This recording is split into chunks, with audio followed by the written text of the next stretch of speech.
Toronto had firmly arrived on the world's tech scene. The fourth largest tech market in all of North America. What we're doing in Canada is making sure that there is room for everyone to succeed. Toronto is having a moment. We are building an ecosystem. The Silicon Valley's been around for 50 plus years. This isn't going to happen overnight.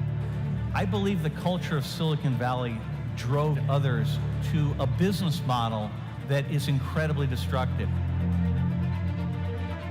Let's not just sleepwalk into a world where technology authoritarianism governs our choices. Technology is all around us. We are constantly being surveilled. Responsible data use is one of the biggest social issues of our time. We have to balance the privacy responsibility. We can't lose sight. Technology is great, but it's about people. We don't come together as a people, the world will end right in front of us. Because if we don't succeed together, we're all going to fail separately.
Here at Web Summit, we have so many people who just have a voice that people want to hear. One way democracy dies is people believe that their vote doesn't count. We want to have a better future.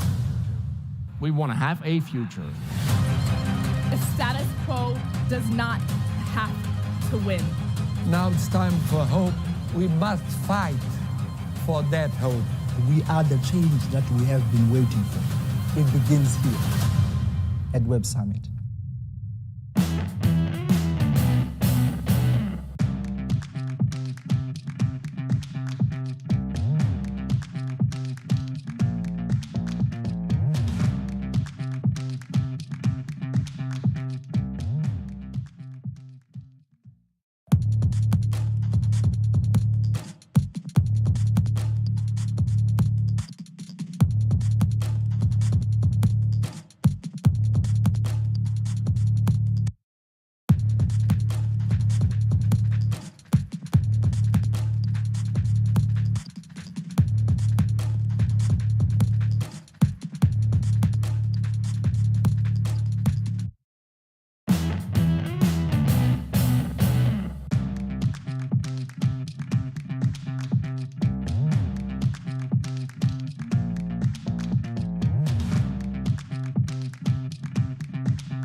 Toronto had firmly arrived on the world's tech scene. The fourth largest tech market in all of North America. What we're doing in Canada is making sure that there is room for everyone to succeed. Toronto is having a moment. We are building an ecosystem. The Silicon Valley's been around for 50 plus years. This isn't going to happen overnight. I believe the culture of Silicon Valley drove others to a business model that is incredibly destructive. Let's not just sleepwalk into a world where technology authoritarianism governs our choices. Technology is all around us. We are constantly being surveilled. Responsible data use is one of the biggest social issues of our time. We have to balance the privacy responsibility. We can't lose sight. Technology is great, but it's about people. We don't come together as a people, the world will end right in front of us. Because if we don't succeed together, we're all going to fail separately.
at Web Summit, we have so many people who just have a voice that people want to hear. One way democracy dies is people believe that their vote doesn't count. We want to have a better future. We want to have a future. The status quo does not have to win. Now it's time for hope. We must fight for that hope. We are the change that we have been waiting for. It begins here at Web Summit.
Toronto had firmly arrived on the world's tech scene. The fourth largest tech market in all of North America. What we're doing in Canada is making sure that there is room for everyone to succeed. Toronto is having a moment. We are building an ecosystem. The Silicon Valley's been around for 50 plus years. This isn't going to happen overnight. I believe the culture of Silicon Valley drove others to a business model that is incredibly destructive. Let's not just sleepwalk into a world where technology authoritarianism governs our choices. Technology is all around us. We are constantly being surveilled. Responsible data use is one of the biggest social issues of our time. We have to balance the privacy responsibility. You can't lose sight. Technology is great, but it's about people. We don't come together as a people, the world will end right in front of us. If we don't succeed together, we're all going to fail separately.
Here at Web Summit, we have so many people who just have a voice that people want to hear. One way democracy dies is people believe that their vote doesn't count. We want to have a better future. We want to have a future. The status quo does not have to win. Now it's time for hope. We must fight for that hope. We are the change that we have been waiting for. It begins here at Web Summit.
Please welcome to the stage, co-host of Collision and managing director of Techstars Toronto, Sunil Sharma.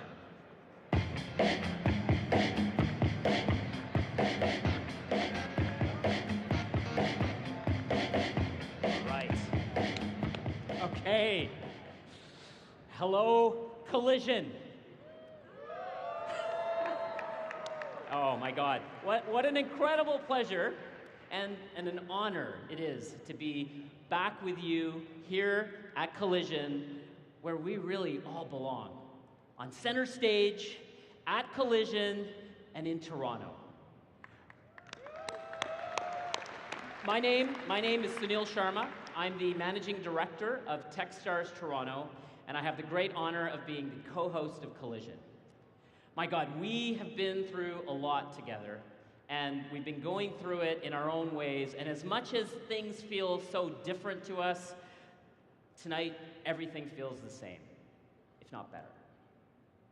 I want us to get right into it. We're going to get started properly, and I want to give a warm welcome to the Chief of the Mississaugas of the New Credit First Nation, Chief Stace Laforme.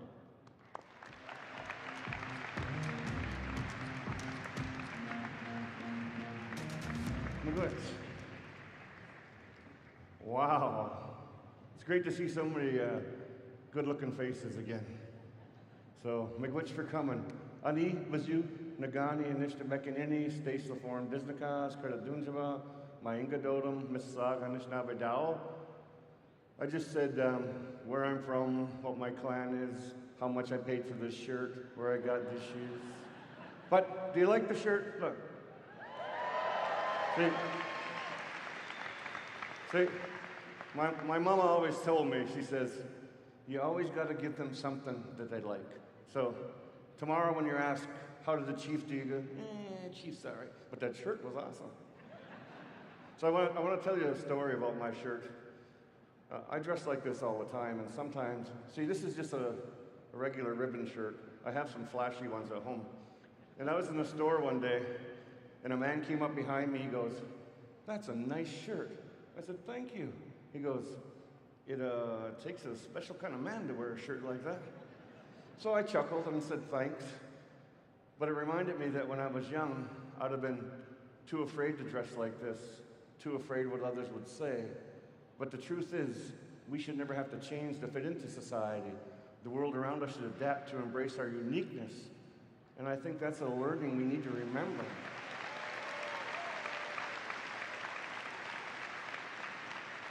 Now, I'm here to welcome you to Canada for some, to Toronto for others, and I welcome you on behalf of the Indigenous nations that dwell here. This is the treaty lands of the Mississaugas of the Anishinaabe, so welcome, be at peace, enjoy your stay, have fun, but don't forget to go home. Fool me once, shame on me.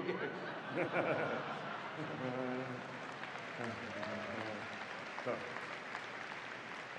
I want to read you, I want to end with a quick poem because I do story and poetry telling because I like it. But it's been a difficult time for all of us with the pandemic and with, violence the world over and not having been able to see such entertaining people on stage. Okay. You can't hit home runs every time. This is called My Wish.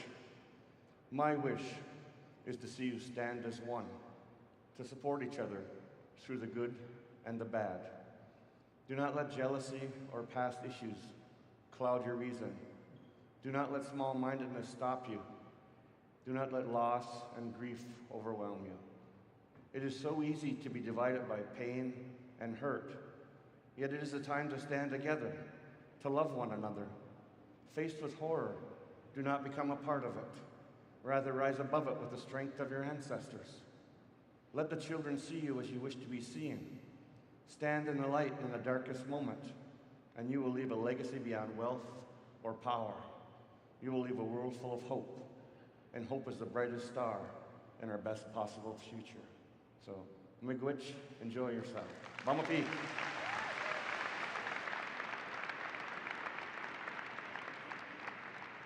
Please welcome to the stage, founder and CEO of Collision and Web Summit, Paddy Cosgrave.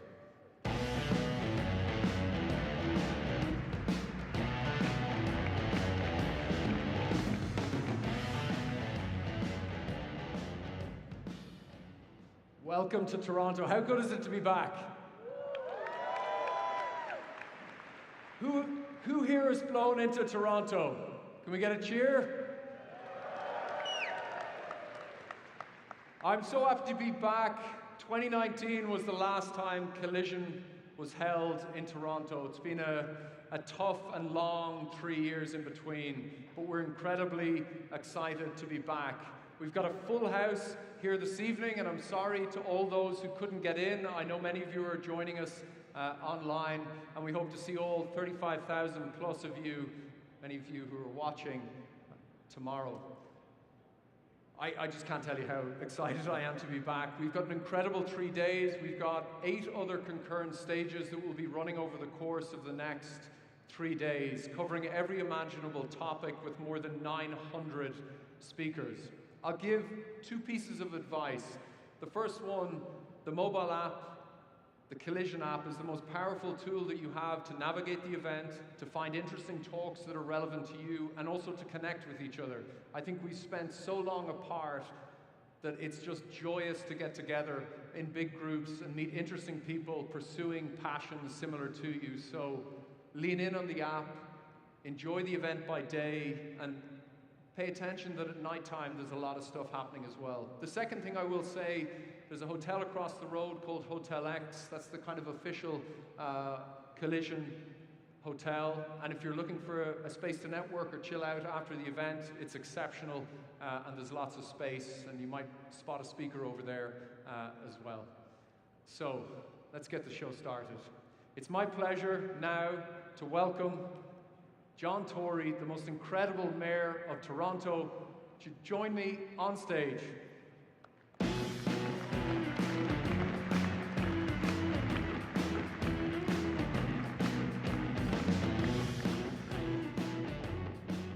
Well, good evening, ladies and gentlemen. Paddy, thank you. I'm so happy that Collision is here in our city once again. This is something that is truly exciting for us, for me as mayor, to welcome it. And are you happy to be back here in person? I mean, the virtual conference was fine, but it's better to be here in person, isn't it? Now, Chief Laforme said, be sure to go home. We'd rather a lot of you stayed here if you want, and there's plenty of room here for lots of people. We welcome everybody. But one thing you should be sure of is 35,000 of you, if you're leaving and you go to the airport, we have an unusual practice here. With COVID, everything's unusual, but we check bags on the way out to make sure you did some shopping while you were here. So just be sure not to be surprised when you're turned back at the airport and sent back downtown. You know, the numbers of people that come to this conference demonstrate the eagerness that everyone has to be together after a long pandemic. It speaks to the impact of Collision itself, that so many people are here. You come because you think it matters, and we have to make it matter. We have to make it make a difference, and not just with respect to technology. This is one of the fastest growing tech conferences in the world for a reason, and there is a reason Toronto is hosting it.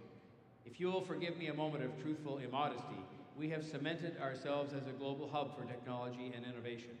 And we see that as being important because we're home to businesses that are disrupting the sector, both homegrown and global. It's a powerful combination fueled by a deep talent pool. And we're going to keep pumping those people out of what is an excellent public education system. But we have to make it be more than about technology. We've got to make a difference here in many other ways in terms of all the challenges that we see facing the world. And that's something that makes me proud to be the mayor of this city at a time when we can host this conference and to see the expansive growth that is taking place. But it has to be growth with a purpose, and that's where you come in. You can be part of this Toronto success story, and it will be a win-win for Toronto and for you. This week is your opportunity to learn more about tech from each other and about innovation, but also to determine how Toronto, how Canada, but how we together, all of us from everywhere, can make that difference on things that go way beyond technology. Yes, this city is home to tech companies and their teams who are all giving us the power to become one of the largest tech markets in the world. And we're proud of that, and we're determined to build on that. any and all businesses who come here are able to succeed and to thrive here because it is part of our value set that we embrace everybody. We're pushing back on some of the division that we see going on in other parts of the world. It's a city which is stable. It is a city which is united in purpose and deeply historically committed to inclusion. And so that is who we are. And even throughout the pandemic, we saw business expanding and growing their operations here because people wanted to be here. And I think this speaks to what you can expect in this city. And you know, I may seem immodest about it, but part of it's my job. I'm the mayor, of course. But it's also because I deeply believe that things like this this kind of event can be something that makes a real difference and be just a start for things that will come, but that have to come. The differences we have to make that go so far beyond technology. So I welcome you all to Collision over the next week. I want to invite you to learn more about the city over that time and what we can do for you and your business. 3 or 4 people that I was talking to out there have all said they haven't had time to look at the city yet because the sessions are so fantastic.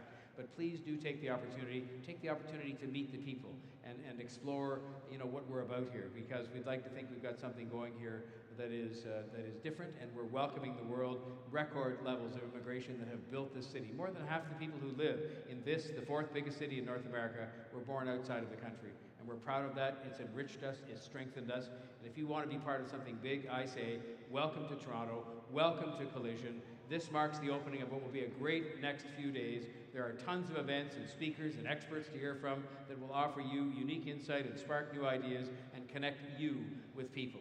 We have an opportunity to grow ourselves in a business context, but also to focus on how we can put our technology, our collegiality, our commitment, our values to work, meaningfully addressing some of the economic and environmental and social challenges facing the world right now. And I look forward to seeing that all unfold right here in Toronto. I want to thank Patty and the whole Collision team for the confidence that they have placed in us. I hope you all have a chance to enjoy the city. It is something that has a remarkable food scene. It's got a great nightlife. It's got a great downtown core, a waterfront, all kinds of things I could extol you on the virtues of. But let's get ready and have a great week celebrating the end of the pandemic, or near the end of the pandemic, and just celebrating the fact that we're lucky to be here and have this challenge in front of us of making it a better world for everybody where no one is left behind. Thank you very much. Enjoy Collision.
Are building an ecosystem. The Silicon Valley's been around for 50 plus years. This isn't going to happen overnight. I believe the culture of Silicon Valley drove others to a business model that is incredibly destructive. Let's not just sleepwalk into a world where technology authoritarianism governs our choices. Technology is all around us. We are constantly being surveilled. Responsible data use is one of the biggest social issues of our time. We have 3 in the world. He bootstrapped Axion Zen in Vancouver back in 2012 and launched a handful of great companies, receiving the accolade of one of Canada's most innovative companies. But one of them stood out the most, Dapper Labs. And in a few short years has changed the world of digital collectibles forever. In 2017, when the term non-fungible token had yet to make its way to the global lexicon, Dapper Labs was a tiny company making an Ethereum-based NFT game featuring cats. CryptoKitties, to be exact. With the success of CryptoKitties, Dapper Labs were now on a mission to make Web3 safe, accessible, and for a mainstream audience. Not to mention helping make Vancouver the Web3 hub of the world, affectionately known as Webcouver. At the height of the pandemic, Dapper launched their first mainstream project, NBA Top Shot, with moments of some of the most historic plays in basketball history, recently hitting $1 billion in trading volume. That's US dollars. They're now added UFC Strike, NFL All Day, and La Liga, all on the greenest blockchain network called Flow, where minting an NFT costs less carbon than a post on a social networking site. It took a lot of moving parts to get him here. Thanks, Arthur.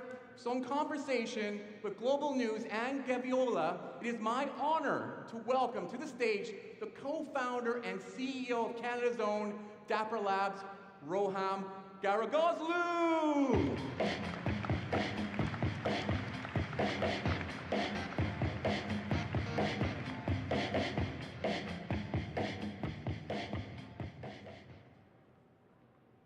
Hello, everyone. What a beautiful crowd. And I just want to take one quick moment to say it is a thrill to be back to large-scale in-person events like this. And I should also say it's a thrill to be sharing the stage with you and to be able to have this great conversation in front of all these lovely people. In many ways, you're probably one of the key people kind of responsible for the mainstreamification of NFTs, and which we'll get into properly. But I want to start things with kind of the basics. Let's talk about Web3 and what that means to you. It's not quite a ubiquitous term yet, so enlighten us. Yeah, I mean, well, first of all, thank you everybody for being here. What an amazing crowd, and good to be back in Toronto.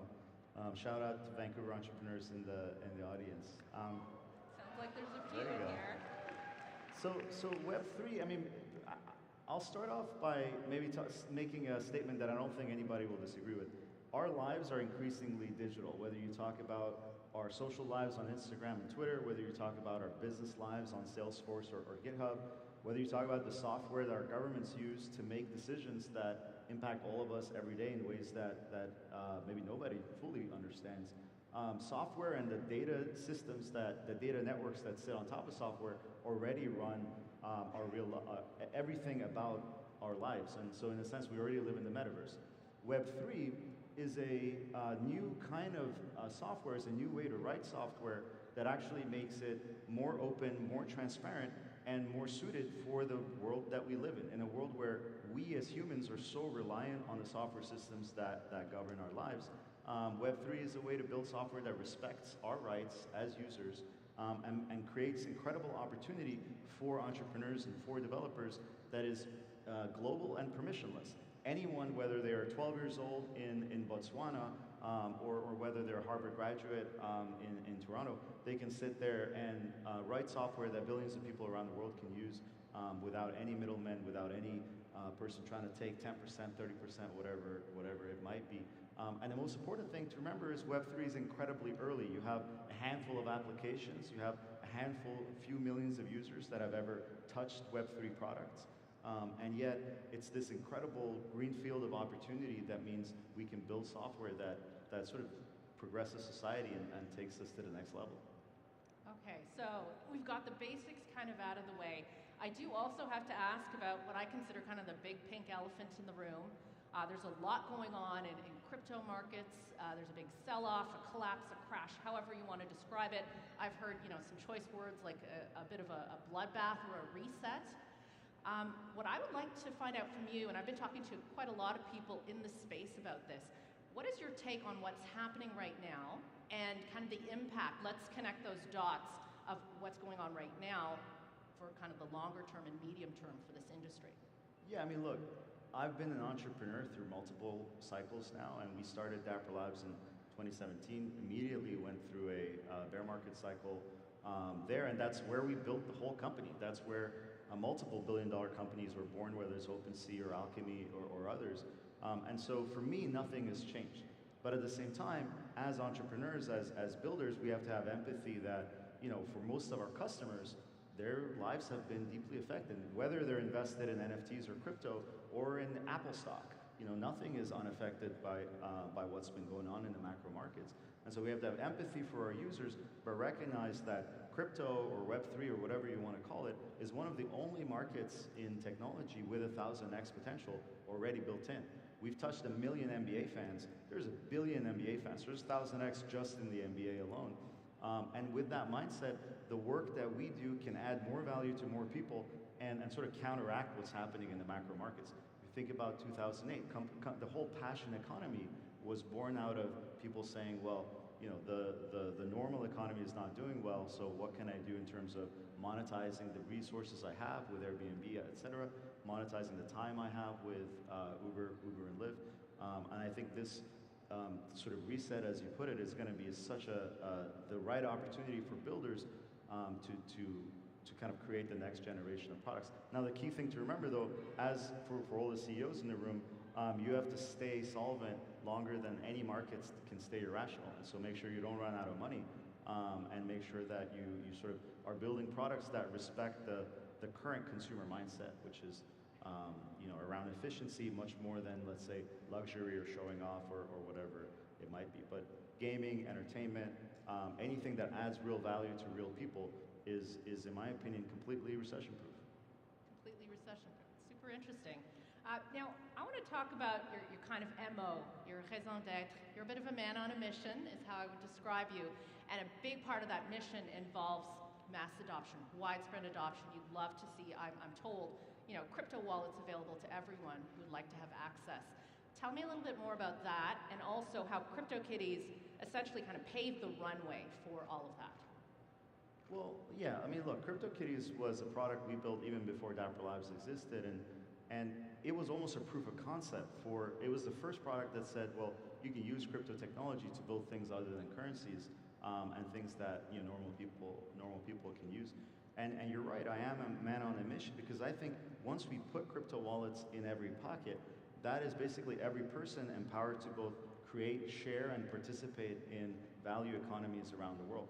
I think of back in the 80s, 90s, Bill Gates had this thing of put a PC on every desktop.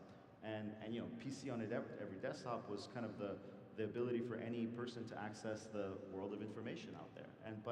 But a crypto wallet in every pocket, and it can ride on the same 6 billion mobile phones that are already out there, gives people access to a network of value, and changes the relationship that people have with the brands that they're a fan of, with the communities that they're a part of, just like, in a sense, social media changed the relationship in terms of the information that they exchange. And so, I was talking to, actually related to the market crash question, I was talking to a Top Shot collector. He's in his 40s, quit his job recently to start a company, and that's obviously turned much more difficult in today's environment, but wanted to talk to me about Top Shot and how, for him, it's not about crypto, it's not about NFTs, it's about a shared experience with his kids, and getting more value out of being an NBA fan, feeling more engaged on a daily basis with the sport.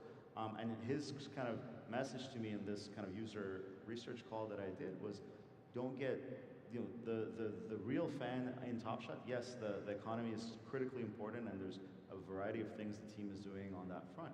But the essence of it is that shared experience, that social experience, and that doesn't go away. And in fact, is even more important in an environment of negativity. Okay, you talked about the kind of environment of negativity, you brought up Bill Gates. I do want to talk about the state of the NFT market. It's in a different kind of space and maybe viewed by the mainstream differently now, today, than it was, a year plus ago, when it was starting to really get onto everyone's radar in a really big way. Bill Gates had some pretty choice words for crypto and the NFT market. I'm not going to repeat verbatim, but he did essentially, he said it's a bit of a sham and reliant on the, greater fool theory. I'd like to know, well, if you want to respond to what Bill Gates said, you're welcome to, and also, what is the state of the NFT market right now? It's very typical that people who built a lot of value and created a lot of value in previous technology shifts tend to miss the future technology shifts. And in some ways, it's because of the perception that they have, the sort of the worldview that they have. And in some ways, it's because they're jumping to conclusions based on incomplete information. They don't have the time to really go deep and see kind of at the ground level what's happening. And so, Bill Gates himself missed the wave in mobile, missed the wave in social media. And this is because he created that first wave that enabled all of the following to exist. So, with all due respect, I don't worry too much about people that don't see the future. I spend a lot of time with people that do see the future, because those are the people that are building the future. And at the end of the day, the people building the future have the power to shape that future. And so kind of writing off an entire technology based on a few applications where if you look at the early internet, if you look at the current internet, how much of the current internet adds no value to anybody? How much of the current internet is scams and shams and frauds and et cetera? But how much of the current internet has helped billions of people access a quality of life that was never possible for the average human on this planet, access a level of empowerment, education, and opportunity that was never possible for the average human. So that's kind of what I think about, and so in a sense, our mission is more important than ever in an environment of kind of misunderstanding. Now, when you talk about the state of the NFT market, it is shifting very much from a point of hype or promise to a moment where you have to deliver on those promises. You have to provide utility, real value to real people, just like, and this shift happens in every single technology. Lots of excitement, and then it's clear who are the people that are going to go the distance, who are the people that are building products and communities that are going to last and are going to compound over the years. And I think we have a lot of fantastic, some of the smartest people in the world every day are quitting Web 2, going into Web 3, and thinking to themselves, well, I have X amount of years left in my career. I want to build software that is open. I want to build products that my kids are going to be proud of me for, not build software that enriches a few at the expense of the many, or that actually controls access, controls opportunity, and puts a tax and a toll on it, when the alternative is possible, right? 20 years ago, the alternative wasn't possible. Today, we have software that can run transparently in the open, and so why wouldn't you build it in that way? And I do want to take a moment to kind of, when we talk about NFT technology, a year plus ago, I couldn't say NFT without giving a short description of what it actually is to remind people. And now it's understood. I mean, people have that kind of grasp of the basics. Yes. I would love to ask or get your thoughts on, what do you think is the kind of biggest misconception around NFTs? Well, just to touch on the stage question. So you had a moment in the internet when people were asking, what does HTTP stand for? How does email work? Then you had a moment in the internet when people were talking about email or websites as a thing. And then when you truly go mainstream, then it's just about, Gmail, right? Uber, Airbnb. It's the product, not the technology. It's the value that it gives you, not how it works. And so it's very natural to notice, and it's actually positive to notice a shift away from, hey, what is an NFT, and towards, hey, if I have a UFC strike, if I'm going to a UFC match, I better have a UFC championship moment, because that gives me access to the Champions Club. That's it. You don't have to worry about how the technology works, what blockchain it runs on, where you store it. In a sense, everything will be compatible with everything else. So I think that's critically important to remember. And what was the question that I didn't answer? Oh, I wanted to find out about the state of the misconception NFT about market. NFTs. Misconceptions, things that people think that maybe you have a great opportunity to kind of shatter that myth right now. I think the misconception about NFTs is that it's all about just like every piece of information that is relevant to everybody else is now online. Every asset every asset that is relevant to everybody else will be on chain eventually. So NFTs aren't this sort of niche thing that is only applicable to digital artists or sort of sports franchises or big brands or whatnot. It is every asset that will one day be useful to move across different applications, will in some sense, whether it's a fungible token or non-fungible token, will be represented on the blockchain. And so this technology shift isn't about a new kind of corner of the internet. It's about remaking everything that we use and we rely on to be more open and more accessible to everybody else. And another misconception is that it's only about individuals or users or economic trading. It's actually more about developers, and it's more about the things you can build on top of these open networks, the things you can build on top of NFTs, and the value that can compound over years and years. And so, it's super early days, but it's the single biggest economic opportunity of my lifetime in terms of what entrepreneurs like yourselves can jump into and the kind of products you can build. Kind of like the next frontier, I guess you could say. You talk about it being the early days. This is one of my favorite questions, and I ask this year after year. When we talk about the crypto space, I'm going to lump the NFT space in there. How early is it? And I kind of equate that to, is it is it a toddler? Is it a tween, a teen? Like, where are we at? I think it's a toddler in the sense that you can clearly tell, hey, it's a person. It can do all of these things. It can do things, yeah. It can do things. But I mean, specifically compared to the internet, there was a point in the internet when people talked about email, and there was a point where everybody knew what You've Got Mail meant. There was a movie called You've Got Mail. And we are nowhere close to that when it comes to crypto. People know what NFTs are, but the process for a non-technology person to actually go buy one and then to use one, or for a brand to create a product that lets the users bring NFTs into it, or for a creator to take out an iPhone, snap a picture or draw a doodle, and then get a URL where anyone can come with a credit card, buy that NFT. That we are in a sort of technology shift phase, very far from it. But all of that's going to happen really, really quickly, because unlike the internet, you don't have to dig up the ground and build fiber optic cable. You just free ride on the 6 billion smartphones that exist. And so it's just about, I think we're 6 to 12 months away from usable products that you can buy an NBA Top Shot, take it to Instagram and into Twitter and into different, it's the first time you can buy a digital product in one application and take it to another application. And that's going to be live in a month or two. And so as those applications become live, they inspire other entrepreneurs. What could I build on top of it? Fantasy game, a social network, a different kinds of in real life community engagement. That is going to compound hyper quickly.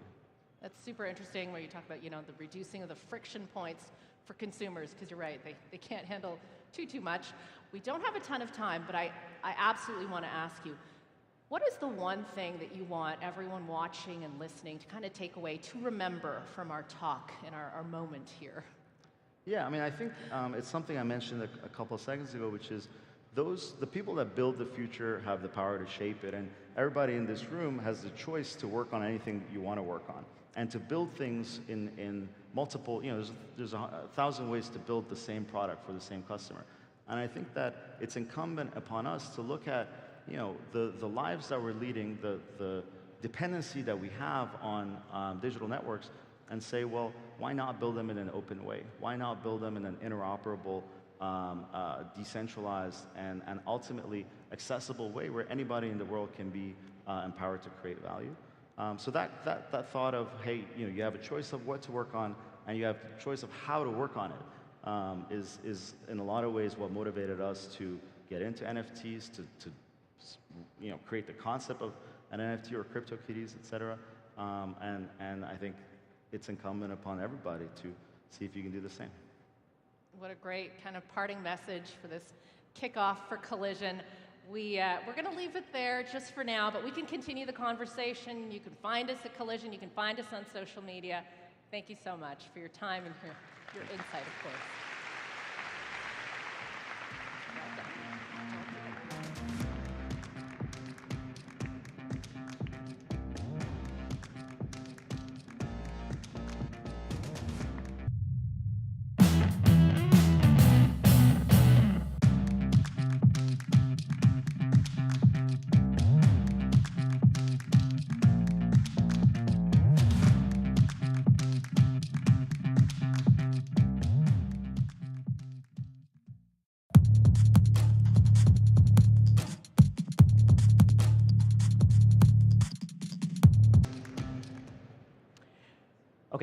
Our next speakers have both done work that truly stands the test of time. One in business and entrepreneurship, and the other is firmly regarded as one of the leading thinkers of our time. Her work has even become more relevant today, as very soon the United States Supreme Court is expected to overturn the landmark Roe versus Wade decision that has allowed women across the United States safe and legal access to an abortion. 50 years of settled law is about to go up in flames in what seems like a giant leap back into the past. It almost seems like a work of fiction, but it's not. I mean, no one could have predicted this coming. Well, except for maybe Margaret Atwood, the author of the dystopian masterpiece, The Handmaid's Tale. She works closely with the Mars Discovery District to help founders who want to preserve the life we have. Together, they incubate big ideas. We're asking them both what it means to have access to choice and to have the freedom to carve out your own path. So please, welcome to the stage, Global Editorial Director of Wired, Gideon Litchfield, the CEO of the Mars Discovery District, Young Woo, and the iconic author of The Handmaid's Tale, Margaret Atwood.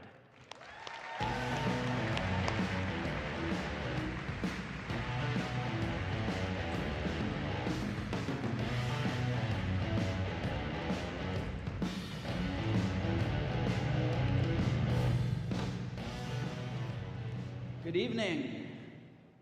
Welcome to this very exciting discussion, which I am thrilled to be having, with two people who have known each other a long time and have worked together on tackling some of the world's biggest challenges, particularly climate change.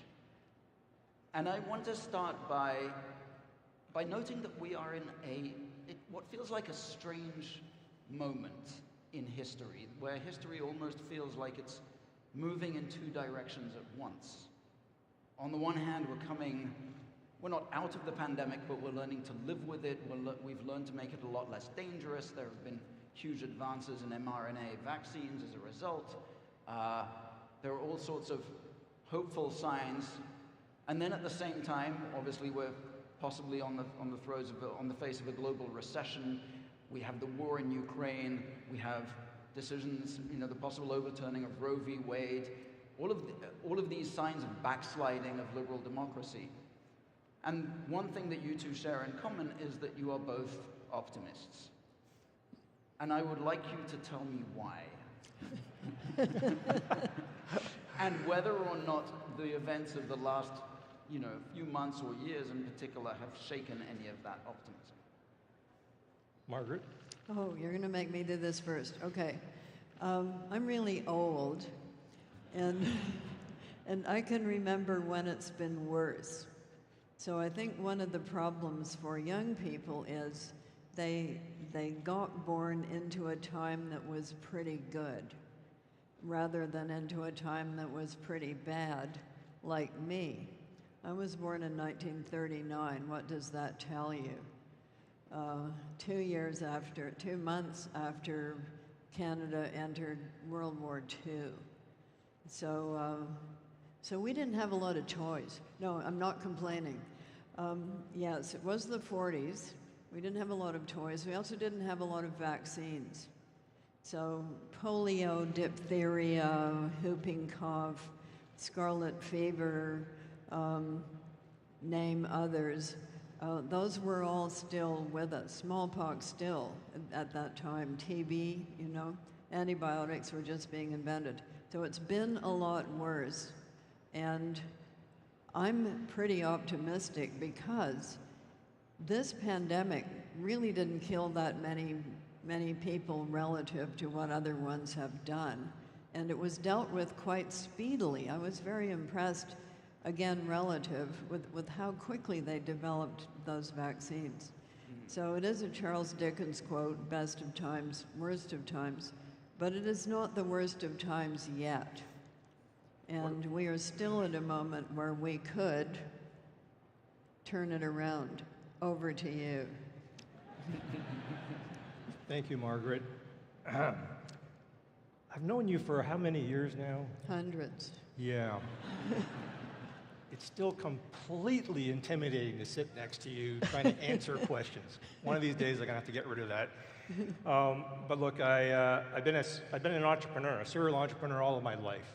And by definition, if you are in the business of creating something from nothing, you'd better be an optimist. I think we're coming out from this pandemic. People are tired.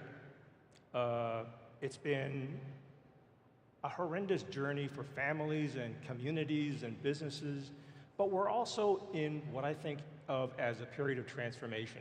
In every single entrepreneurial endeavor I've been on, it's the ability to kind of get through what seems to be the harshest moments before the most miraculous things start to come. Now, I know that's not a scientific answer, Gideon, but it's an experience-based, kind of my personal experience as an entrepreneur and what I've seen other entrepreneurs and innovators through Mars go through. It's the breakthrough moments, and I think we have a renewal and breakthrough moment right now. The choice is what we wish to do with this moment. It's the people in this room, it's your families and communities and your colleagues. Which way do we want to choose to go with this point of renewal, this point of breakthrough? And I bet on people. I always have bet on people. I don't remember the companies I've started or the companies I've invested into. I remember the people. And miraculous things are done by small groups of committed people. This is a time for small groups of committed people to do special things. I believe in that. Yes, and so do I. We agree. The choices that we're making, though, as a society right now, or as societies, I should say, are not all that encouraging. I mean, one of the things, for those who only know Margaret as a writer of dystopias, your willingness to believe in fact, a better future is really quite remarkable. But you wrote about The Handmaid's Tale, you've written other dystopias, you wrote an op-ed in the New York Times, I think not that long ago, arguing that in fact the imminent overturning of Roe v. Wade could be, I don't know, the beginnings of a path almost back to Gilead that you described in The Handmaid's Tale. So do you think that this backsliding, democratic backsliding that we seem to be seeing across the world is something that we can turn around? Okay, it was The Atlantic, not the New York Times, but yes. And I was writing about the originalists in the United States. This leaked opinion on Roe versus Wade was based on originalism. That is, it should be the original U.S. Constitution. Well, the original U.S. Constitution did not include votes for women. So if you really want to be an originalist and you're a female Republican voter, I would think twice about that myself. All right, well, let's talk about the thing that you've both been working on, which is climate change. And as you said, I think, Margaret, the pandemic, well, actually both of you have said this, coming out of the pandemic, we saw what was possible. And it sort of seems to signal, a sense of potential for the use of technology to solve a big problem. Climate is a very different kind of big problem. It's much less urgent. It's going to kill people, but it's not killing, well, it is probably killing some right now, but we are trying to make choices for future generations instead of for our immediate selves, and we don't seem to be very good at that. So to what extent is this a tech problem? To what extent is it a political problem? We were talking about this actually coming here, and we were saying the following. I have this pal called Survivor Man. He puts himself into strange situations and then gets out of them with a couple of matches and a jackknife. Survivor Man, and he says, what you need is four things. You need knowledge and experience, you need the right equipment, you need willpower, and you need luck. And you can get out of situations if you have only two of those things. But if you don't have any of them, you're finished. And I would say right now, we've got the knowledge. We're working very hard on the knowledge. We've got all kinds of amazing new technologies, and those were the things we were looking at through the Green Tech Challenge at Mars, which we'll talk about in a minute. We've got that. We've got the equipment. We're certainly building a lot of that equipment. It's the willpower that we are missing at the political level. And we're going to need the luck. The luck has been a bit iffy. So what I threaten young people with, I say, if you kill the ocean, there goes 40 to 50% of your available oxygen. And the first thing that's going to happen is you're going to get quite stupid, and then you'll forget how to use your cell phones. And that's going to be you, not your grandchildren. So you better get working on this now, if you want your cell phones, which you do. So scaring the kids is the answer. All right. Yeah, I think the kids are scared already. I think we have to go from scaring the kids to actually scaring the politicians. Right. They're not as...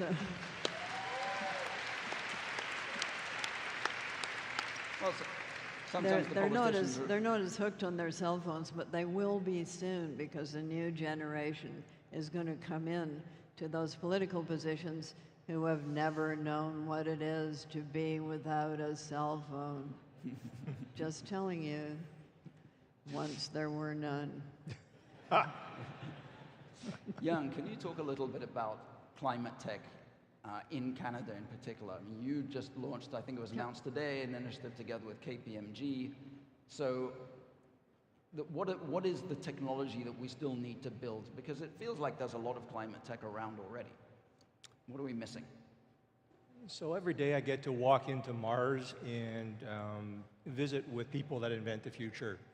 And I think the most interesting thing about a place like this is, Mars, by the way, is the largest innovation hub in North America already. And the innovators and the researchers and the entrepreneurs that crowd that place, especially now that we're coming out of the pandemic, have answers for the future. So on the one hand, you can say, oh my God, there's 50 billion tons of greenhouse gas emissions being spewed out every single year globally. In Canada, that's 730 million tons per year. And you say, you know, woe is me, oh my God, the sky is falling. On the other hand, we have actually looked into our ecosystem, and we found the top 10 climate champions across Canada. We calculated their impact potential in terms of drawing down emissions on an annual basis. And it turns out that we have companies that focus on big emitting areas like transportation, energy, and buildings. So I'll give you a couple of examples, because this to me is staggering. First of all, there's no pathway to net zero without embedding innovation into it. And one of the examples I point out is a company called Carbon Engineering out of Squamish, BC. We work with them quite a bit. So think about this. If we have been spewing out 50 billion tons of carbon into the atmosphere every year since the Industrial Revolution, that stuff lasts for hundreds of years, maybe over 1,000 years. We have to find a way to draw it down. Carbon engineering actually takes direct air capture of carbon, buries it underground, repurposes it for cleaner fuels and for materials and products that we as human beings need. A perfect example of how to take out carbon but also drive industry. There's a company called BrainBox. It's, you know, like when you drive autonomous vehicles, well, this thing is an autonomous HVAC system. Buildings are one of the biggest sources of emissions in our urban centers. So BrainBox essentially operates your HVAC system autonomously and is able to reduce 50% of the emissions coming from your HVAC systems. There's solutions like this that when you add them up, they take out 1% market penetration takes out half of Canada's emissions. That's what gives me hope, because there's no way for us to just reduce emissions and get to net zero by 2050. We actually have to transform the future, and these are the companies that are doing it, and I see them every single day.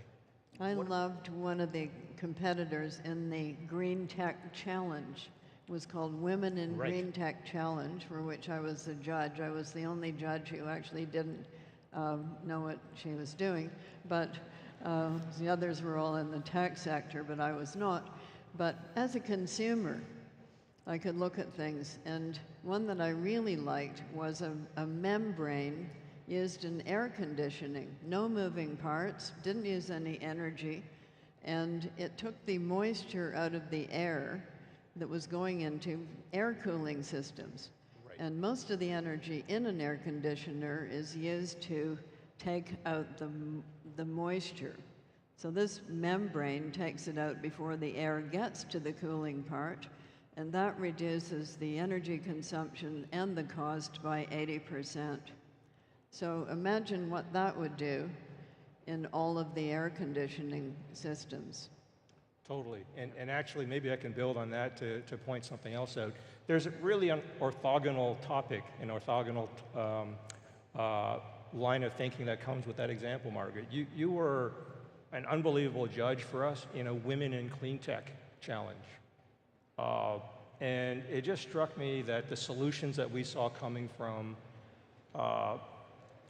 real diverse thinking, real diverse living, diversity of lived experience drives diversity of thought. That is incredibly powerful when it comes to inventing new solutions for things. Amanda Hall, who won the Women in Clean Tech Challenge, was an incredible winner. She's a geophysicist, comes from the oil industry, and is the talent that we need to invent the future of energy. So she's basically developed Summit Nanotech, which essentially takes brine fields from the oil and gas sector and turns it into lithium-ion energy solutions.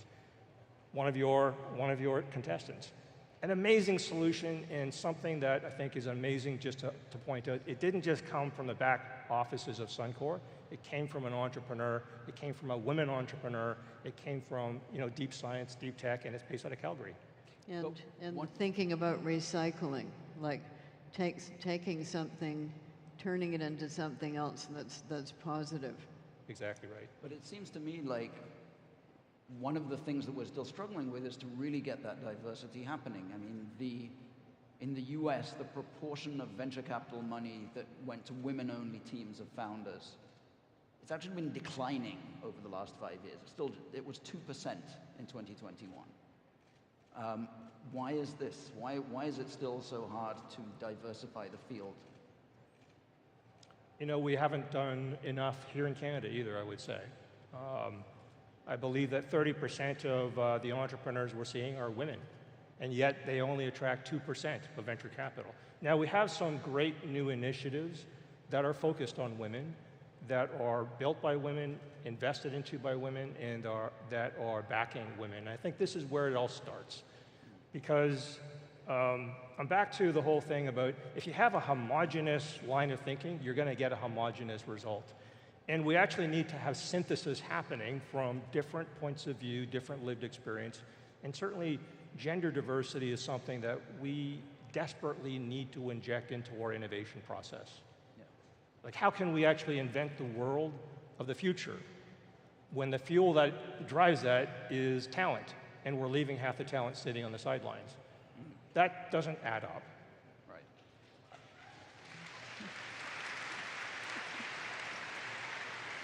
Since we're almost out of time, I want to ask you both one last question.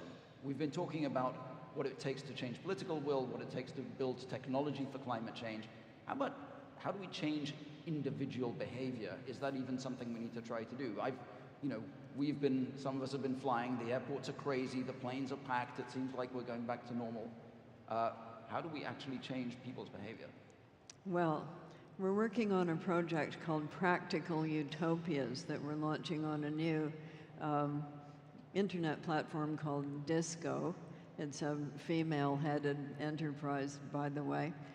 interactive learning platform. And in Practical Utopias, teams of people will put their heads together and like building a Lego game, take building blocks that are already available to us now and try to build an improved way of living. So for me, you have to start with what people do every day. So what kind of house are you going to live in? Where are you going to get the food? What kind of food will it be? What is your energy source going to be? What kind of clothing will you wear? Have you heard of mushroom shoes? Bet you haven't. I have. So it has to be, number one, carbon neutral or carbon negative. Number two, scalable, that is cheap enough so people can afford it. And three, attractive enough so people will actually do it. So no fair saying you have to dress in old flour sacks and eat nothing but tofu, because people will not do that. It has to be attractive enough. This is going to be quite a challenge for the participants, but we're giving them lots of raw material, as it were, because it's out there. I've been amazed to discover all of the thinking and all of the solutions that are already there. They're out there. They're out there.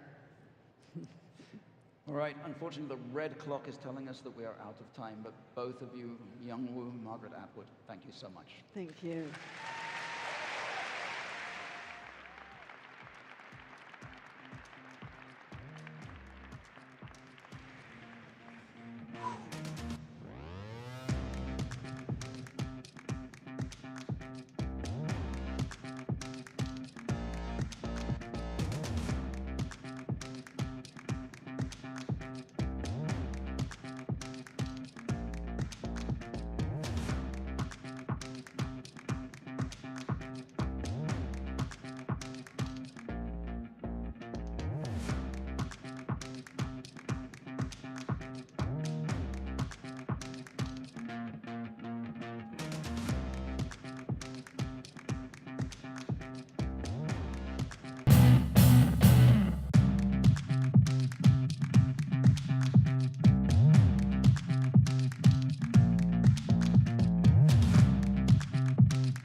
All right. Before we get to our final talk of the evening, we have a little surprise for one lucky person here. We're going to upgrade your Collision 2022 ticket to VIP status so you can hang out with the speakers and investors backstage. Pretty cool, right? All right. You might have a drink with the NBA's Carmelo Anthony, or maybe share a bowl of poutine with Eric Schmidt. Who knows what will happen back there? So, one of you lucky Collision attendees who made it tonight into the sold-out opening night has a golden ticket, but you just don't know it yet. Is it in the app? Am I going to airdrop it to you? Do you need to tag 5 friends in a tweet first? No. Have a look under your seats. And if you are our lucky opening night attendee, Sunil, where are you? I'm back here. I'm back here, Case. Where? Right here. Where? Back, side. Okay. Sunil, do you see somebody? If you have the golden ticket, raise your hand. The VIPs. Oh, a lot of hands. Oh, wait, there's a dude over there. I see a guy. Obviously, must be this guy. He's got something. We're going to take this gentleman maybe backstage, a little champagne, oysters, caviar. He looks like a man with refined tastes from, I don't know. Where are you from? London, Paris, New York, Toronto? What's your name? My name is Jairo. I'm originally Armenian from Fort McMurray, Alberta. Armenian from Fort McMurray, Alberta. That does speak to, your favorite type of canapes and champagne cocktails. All right, open that up. That is your golden ticket. I'm going to ask you your name. Jairo. Come back with me. We'll see Jairo again in a few minutes. This man just won the grand prize. All right, brother, let's go.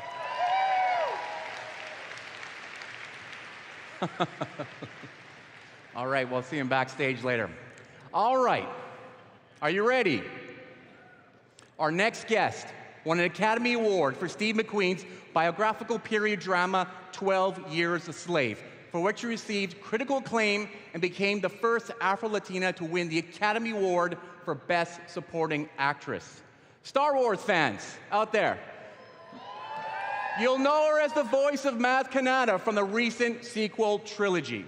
And in 2018, made history with the first all-black cast superhero movie, Black Panther, starring the late, great Chadwick Boseman, was released. Wakanda forever, right?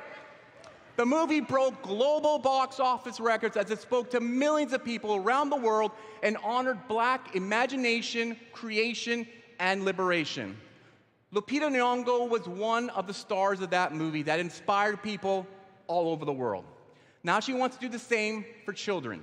She voices the title character of Super Sema, Africa's first kid superhero in a YouTube animated series created by Nairobi-based startup Kukua, and they are here with us tonight. So, let's give them a Hollywood welcome. I want you guys all to take out your phones and turn on your flashlights. That's right, come on, pop them up, pop them up.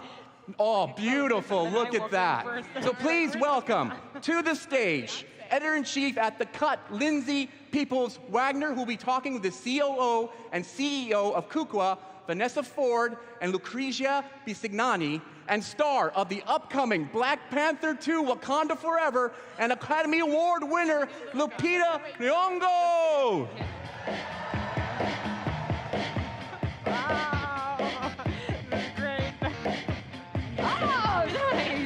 Fantastic.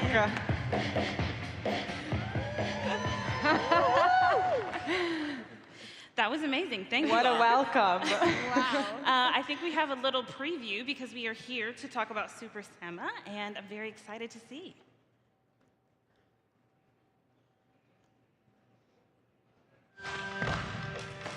Well, what are we waiting for? Turn there! Super Sema is back! And she's ready to take on the world, one technovation at a time. Let's technovate! Goodbye, Dunia! Karibu Detobar Vivas! When Dunia is fast asleep, let's all meet at the lab. We've got to save Dunia. So, buckle up for all new action, all new music, and all new laughs. With your favorite African kid hero.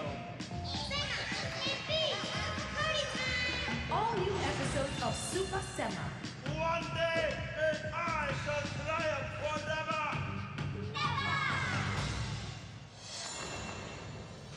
Kid power will change the world.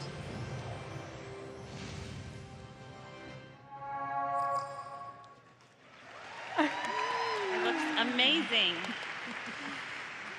Thank you so much, Lupita, Vanessa, Lulu, for being here. I'm very excited to talk to you all about Kukua, Super Sema. Vanessa and Lulu, I want to start first off to talk about why Kukua and tell us about this project overall. So Kukua is an education, entertainment, and technology company, and we're the creators of the first animated African superhero franchise, and it's called Super Sema. And Super Sema is a 10-year-old African superhero girl, but her superpowers are real. So she uses the power of her mind, STEAM, science, technology, engineering, arts, and math, as well as her creativity and her determination to fight the evil AI robot with crazy cool inventions that she makes.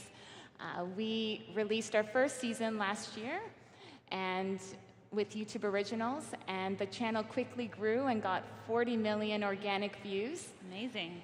We're now released season 2 last Friday, which you just saw the trailer for, and we have season 3 and season 4 underway. And I think for us, the most exciting part is the community that we're really building around Super Sema. So we have fans from everywhere writing in saying, for the first time, my daughter wants to be a scientist, or my Australian son wants to visit Africa. And I think that's really powerful. Lulu, you want to talk about the vision? Yeah, so our vision is really to build around Super Sema, our character and story world, a kids franchise for STEAM skills, and have fans interacting not only with the animated series, but also with toys and books all the way to interactive digital experiences, and really creating multiple touch points for kids to learn and play and interact and be empowered by their favorite characters. So we're really building a whole universe around Super Sema. Yeah. Lupita, what attracted you to this project? Obviously, you get asked to do a ton of things. What made you say yes to this? Well, this project was a childhood dream that I never dreamed come true. I grew up in Kenya watching a whole lot of foreign cartoons. One of my favorites was Scooby-Doo. And, but I just didn't have any animations that had characters that looked like me. And so when they approached me and I saw the first season, I watched the whole season, and I was just gobsmacked. I was so excited to think that a new generation could grow up with a dark-skinned girl as one of their heroes. And I think what that does is that it's a subconscious, it creates subconscious value systems for people with dark skin to recognize themselves in a world of imagination, a world of technology and science and creativity, and for people who aren't of dark skin to recognize the humanity of those children as well. So I think it really helps to breed empathy from a very young age. And I was extremely excited that someone else was interested in the things that I'm interested in, and it was a no-brainer for me. And then to learn that it was a team led by these global women, I mean, duh. Easy, yeah. Vanessa, tell me why Lupita? I mean, obviously, I think representation is so important to the ethos of what you guys are doing, but why this partnership, and tell me about those beginning stages. Well, I mean, you just saw how inspiring and talented she is, so it was also a duh kind of moment to have her come on board. But I mean, I think what is actually mind-blowing is we have a wall in our Nairobi office full of women that we look up to. So we have Oprah, we have Serena Williams, we have Michelle Obama, and we had Lupita on there. And one of our dreams as a company was that every single one of these women would walk through our office one day. And so I think we're doing pretty good. One of them joined the company, so. Exactly. Very good. And yeah, and I think that our motto at Kukua is that anything is possible. So, and we had to dream big. So we just picked up that phone and dreamt big. And you know, Lupita, through her roles as a superhero, African descent, she wrote an incredible book, Sulwe, that touches on representation, colorism, inclusion. So all of those were values that we wanted Super Sema to embody. Lulu, I guess you guys actually just closed a recent round of funding, I hear. Tell me more about this and how you've gone about finding investors that match the vision of what you all are trying to accomplish. Yeah, so Kukua is backed by venture capital funds. We just closed a Series A round.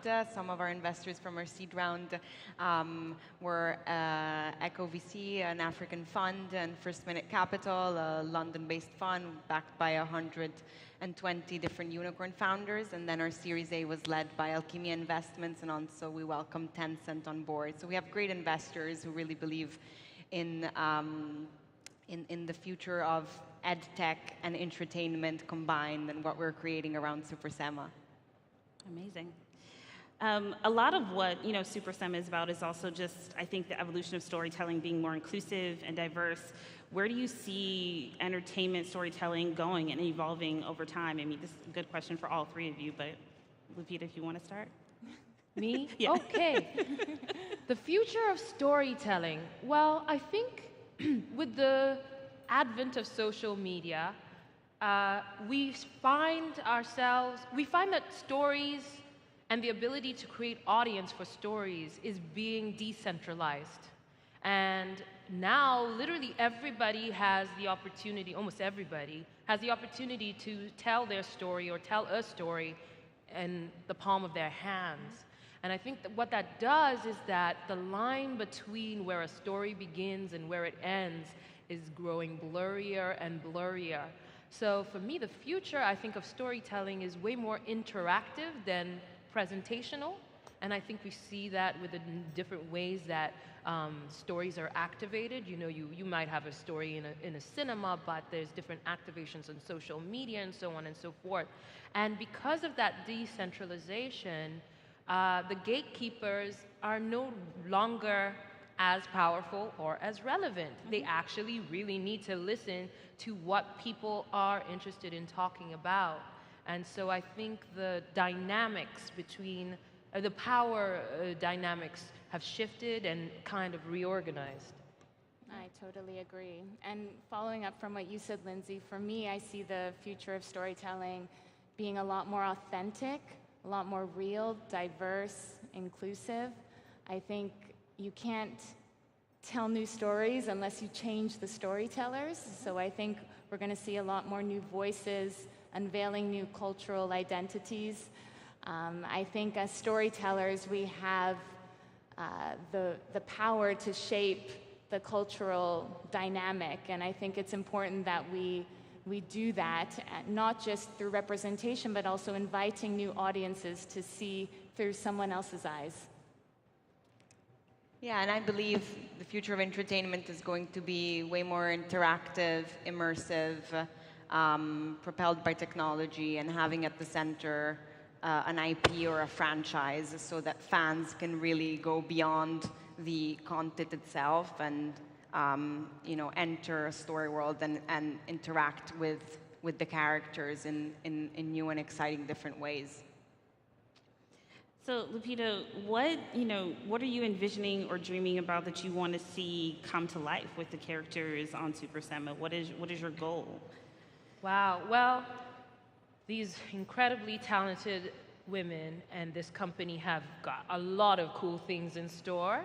And that's another thing that attracted me to them is the vision, not for the now and for the future. There's been a lot of thought put into the steps and the growing of Super Sema universe.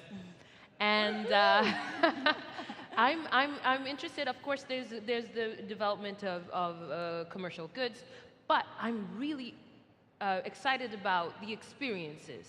You know, the idea that there will one day be a virtual lab experience where kids can go into the world of Super Sema and try their hand at experiments. And just popularizing and normalizing science, technology, math. These are three things that I was not very good at in school, and there was very little in terms of cool stuff to do with those subjects. So they were challenging to me, and because my school books were just in black and white and it was just not that fun, I kind of like let go of trying to pursue my intelligence in that way. And that this company is popularizing those fields that are growing more and more vital in our world, I think is really setting up the new alpha generation for the world that they're inevitably going to live in. Yeah. I mean, we've also talked about a lot with this. Lulu, do you feel like this, entertainment and education is just inevitable in the metaverse and in all of this technology conversation now?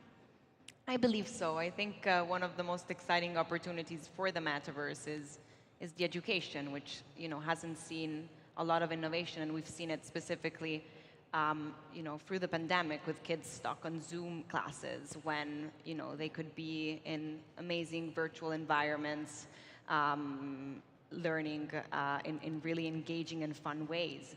And of course, I think it comes with so many things to think about in terms of safety and creating a safe space for kids, and also combining that with physical activities as well. We don't want kids stuck on online forever, but I think there's so many opportunities to do that and to create literally a wheel where what we're trying to do is have them watch an episode, be inspired, take that, build it with a STEM kit, at home at their kitchen table, and then go online and recreate that in the virtual lab alongside their friends, and creating multiple touch points in using all the different parts of the metaverse and the physical opportunities. Yeah. I mean, obviously, this is in the stages where you're still trying to figure out how to take it to the next level. What potential challenges do you see, or what do you feel like is a goal that you have to make sure that you are, taking all of that space in the landscape of metaverse and technology? For sure, creating a very safe environment and choosing the right platform.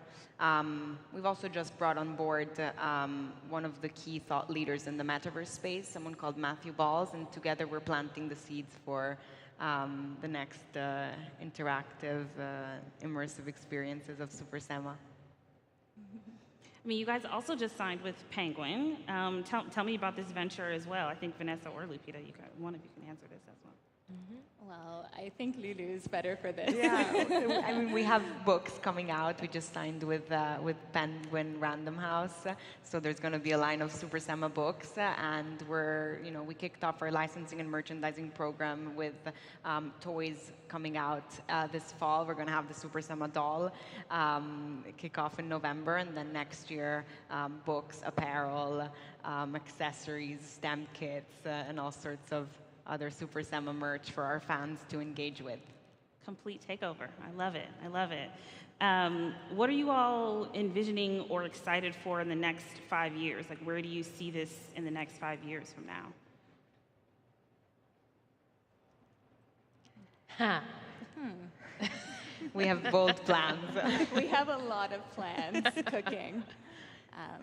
But I think definitely more content, building a stronger community of fans, and getting more children from all over the world excited about SuperSema and actually technovating and inventing at home and with us. And offering them the different opportunities to interact with our characters. So through the animated and continuous seasons that we have on YouTube, and the toys, the STEM kits, books, and virtual experiences. Maybe even a feature film, but I wasn't supposed to say that. I was hoping for a teaser. So Vanessa, also I wanted to ask you, as you guys grow, how do you see yourself evolving creatively to continue to find inspiration for characters, for new characters, as things grow over the years? Yeah, I think a lot of our ideas come from our team. So our team is very global, predominantly women. We're from every corner of the world. We have different professional backgrounds, different life experiences. I'm Jamaican from Toronto with science background. You have Lupita, Kenyan from entertainment, Lucrezia, Italian living in Nairobi with that tech background. And all of these bring different flavors to the secret sauce that we call SuperSema. And I think also the best ideas have come from the kids themselves. So I'm a mother, I have kids, but also some of our fans that we connect to, they're all from the alpha generation of kids who are born with technology at their fingertips, and they are the ones who are going to be leading the change for this next generation. So some of the ideas that they bring to the table are some of the have been the most interesting and the ones that have been really inspiring to work with. Amazing. So Lupita, you're obviously such a role model for so many young women, specifically women of color. What do you want to see as the evolution of this and your role continuing in SuperSema? What do I want to see in... As your role in this in the future, and how to continue to inspire young women in this? I feel very honored to be a part of this group and to amplify the voice of Kukua and SuperSema. I really enjoy the role that I play, to be a sounding board and to really get out of their way so that they can do their work, That's what I spend most of my time doing. And learning from the process. Like I said, science, technology, engineering, and math are not my strong suit. The one thing that is in Super Sema that I understand, I know, is the art, the creativity. So I learned through this process of being a part of Super Sema as well. And I really enjoy that, the ability to demystify those studies, those endeavors, and to make them fun and accessible and doable. I mean, if I could do my life over again, I would have loved to give myself a chance to be scientific, but it's not going to happen. But I look forward to watching the effects of Super Sema on this generation, because what I said about growing up and watching things like Scooby-Doo and He-Man and She-Ra, whatever, is that these cartoons, they had dogs and white people and what have you, and I was able to relate with the humanity behind these characters. They didn't have to look like me for me to love them and for me to see myself in them. But how much sooner I would have learned to love myself if they were characters that looked like me in there too. So what Super Sema offers is the reverse for the world today. For people who are lighter skinned to look at Super Sema and see their humanity in her and aspire to the things that she aspires to and all those characters. So what I look forward to is Super Sema becoming a household name that is a touch point, that is about the humanity of a Kenyan girl, but also the accessibility, the tangibility of science, technology, and engineering, art, and math. Amazing. I'm so excited for you all. Tell us, Lulu, Vanessa, any wrap-up of what you want everyone to be so excited about? I mean, obviously you want people to subscribe to the YouTube channel, but any key takeaways from both of you as well? We're definitely excited for all of you in the audience with kids between the ages of 4 to 8 to go on the YouTube Super Sema channel and watch our episodes. Follow the release of season 2, which is coming out. It's come out on Friday and is releasing throughout the rest of the year. And to technovate, Sema says in every episode, let's technovate. So we hope your kids get to technovate alongside her and become little makers and creators and super technovators. And don't wait, because we all saw you had phones. You can follow right now. Exactly. Exactly. Thank you all so much. That was amazing. And we're so excited for you all. Thank you.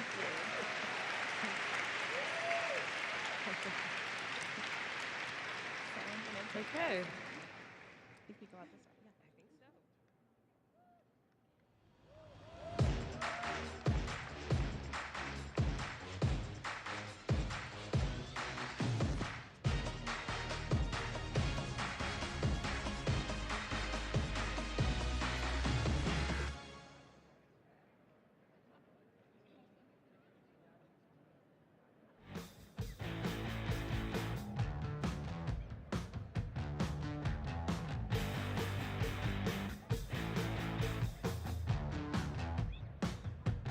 so. For everyone to succeed.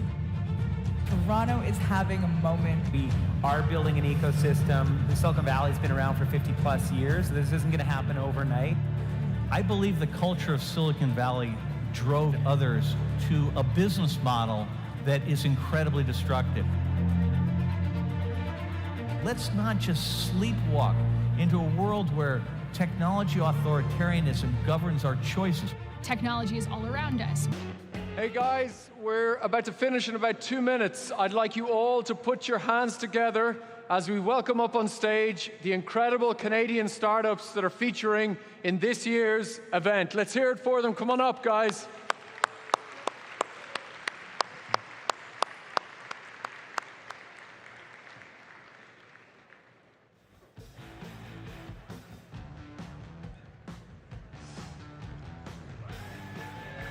Woo!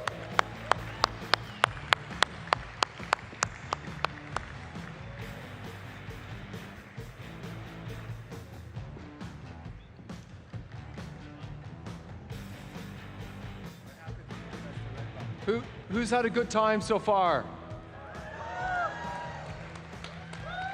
Who's had a good time so far? Who's had a great time?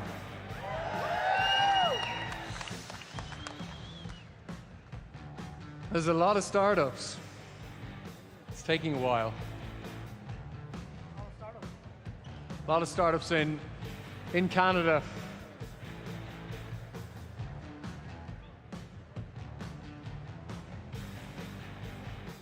What's your startup?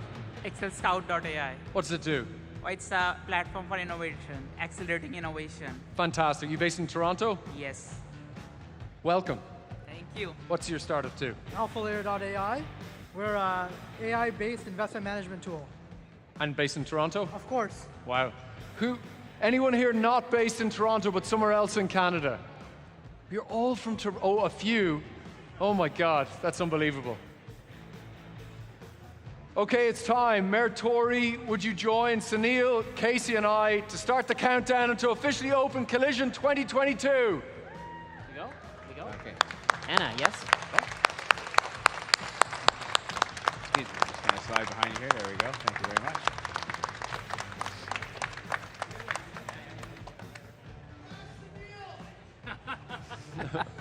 Cheering section. Let's go, yeah. Are we ready for the countdown? Oh, we have to wait? Oh, there are pyrotechnics on the stage, and there's some startups sitting so close to them, we're nervous we may... Hey, how are you? Injure them. Don't burn the startups. It really starts tomorrow. We definitely want to keep our startups. We're good.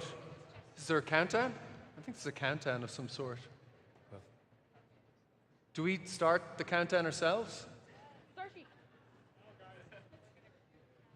We're going to cue it. We're going to cue it. There it is. 8, 7, 6, 5, 4, 3, 2, 1. All right, there it is. Oh, it's burning me.